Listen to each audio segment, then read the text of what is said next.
എന്റെ ഫാമിലിയിൽ കല്യാണം ഫാമിലി വെഡിംഗ് സെന്റർ. ഓഴൂർ തലക്കെട്ടൂരിൽ വീട്ടിൽ മോഷണം. സ്വർണം 2 മൊബൈൽ ഫോണും കവർന്നു. തലക്കെട്ടൂർ സ്വദേശി മൊയ്തീൻകുട്ടിയുടെ വീട്ടിലാണ് മോഷണം നടന്നത്. പ്രദേശത്ത് മോഷ്ടാക്കളുടെ ശല്യം രൂക്ഷമാണെന്ന് നാട്ടുകാർ പറഞ്ഞു.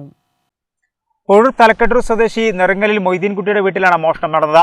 ഉറങ്ങിക്കിടന്ന മകളുടെ 5 പവൻ തൂക്കം വരുന്ന സ്വർണ്ണാഭരണവും മകളുടെയും മൊയ്തീൻകുട്ടിയുടെയും മൊബൈൽ ഫോണുകളുമാണ് മോഷണം പോയത്. കാറ്ററിംഗ് നടത്തുന്ന മൊയ്തീൻകുട്ടി ഭക്ഷണം തയ്യാറാക്കാൻ പുലർച്ചെ ഉറന്നപ്പോഴാണ് മോഷണം നടന്ന വിവരം അറിയുന്നത്. പുലർച്ചെ 12 മണിൻ്റെയും 4 മണിക്കിടയിലാണ് ഈ മോഷണ സംഭവം ഉണ്ടായത്. അതായത് ഈ വീട്ടുകാരന് ഇവിടെ അടുത്തുള്ള ഇസ്സത്ത് കാറ്ററിങ്ങിൽ ജോലി ചെയ്യുന്ന ആളാണ്. അപ്പോൾ കാറ്ററിംഗ് പോകാൻ സമയത്ത് ഈ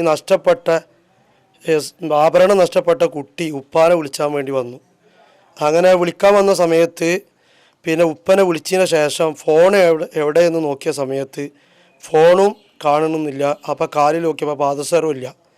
അപ്പോൾ ഈ സാധനം എവിടെയാണ് എന്ന് നോക്കാൻ വേണ്ടി ഉപ്പാൻ്റെ ഫോണ് തിരഞ്ഞ സമയത്ത് ഉപ്പൻ്റെ ഫോണും കാണില്ല. അപ്പോൾ 5 പവൻ സ്വർണവും അതുപോലെ 2 മൊബൈലുമാണ് നഷ്ടപ്പെട്ടിട്ടുള്ളത്.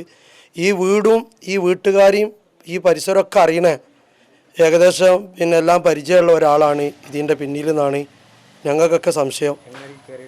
അവർ വീടിൻ്റെ മുകളിലൂടെ കയറിയിട്ട് താഴോട്ട് ഇറങ്ങിയതാണ്.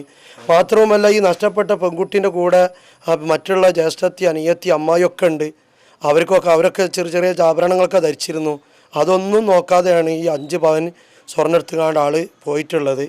വീടിന്റെ പ്രവർത്തി നടക്കുന്ന മുകൾ നിലയുടെ വാതിലൂടെ വീടിനുള്ളിലേക്ക് കടന്നാണ് മോഷ്ടാവ് സ്വർണവും ഫോണുകളും കവർന്നത്. നമ്മളെ നാട്ടിൽ ഇപ്പോൾ ഏകദേശം ഒരു 2 ആഴ്ച മുന്നാണ് എൻ്റെ മൂത്താപ്പാൻ്റെ പീടിയത്തെ ഒരു മൂത്താപ്പാൻ്റെ കളവ് നടന്നത്. ഏകദേശം ഒരു 30,000 രൂപയോളം നഷ്ടപ്പെട്ട്, പിന്നെ സിഗരറ്റിൻ്റെ ഒരു പാക്കറ്റും നഷ്ടപ്പെട്ട് 2 ആഴ്ചയോളമായി. അതിൻ്റെ പുറമെ തലക്കെട്ടൂർ ഇവിടെ ഒരു നിസ്കാരപ്പള്ളി ഉണ്ട്. നിസ്കാരപ്പള്ളിയിൽ നിസ്കാരപ്പള്ളിയിൽ വെക്കുന്ന നീർച്ചപ്പെട്ടി ഇതേപോലെ കുത്തി തുറന്ന് അതിലത്തെ ഫണ്ടുകളും ക്യാഷും ഇതേപോലെ കൊണ്ടുപോയിട്ടുണ്ട്. ഇപ്പോൾ ഇടയ്ക്കിടെ ഇപ്പോൾ ഒരു മാസത്തിലൊരു 3ാമത്തെ സംഭവമാണ് ഇപ്പോൾ നമ്മളെ നാട്ടിൽ തലക്കെട്ടൂർ പരിസരത്ത് നടക്കുന്നത് കളവ് കേസ്. അന്വേഷണം നടക്കുന്നുണ്ട്. അതിൻ്റെ പരാതി പെടുന്നുണ്ട്. അതിൻ്റെ അന്വേഷണം നടക്കുന്നുണ്ട്. പോലീസുകാർ വന്നതിന് അതിൻ്റെ അന്വേഷണം നടക്കുന്നുണ്ട്. പരാതിപ്പെട്ടിട്ടുണ്ട്.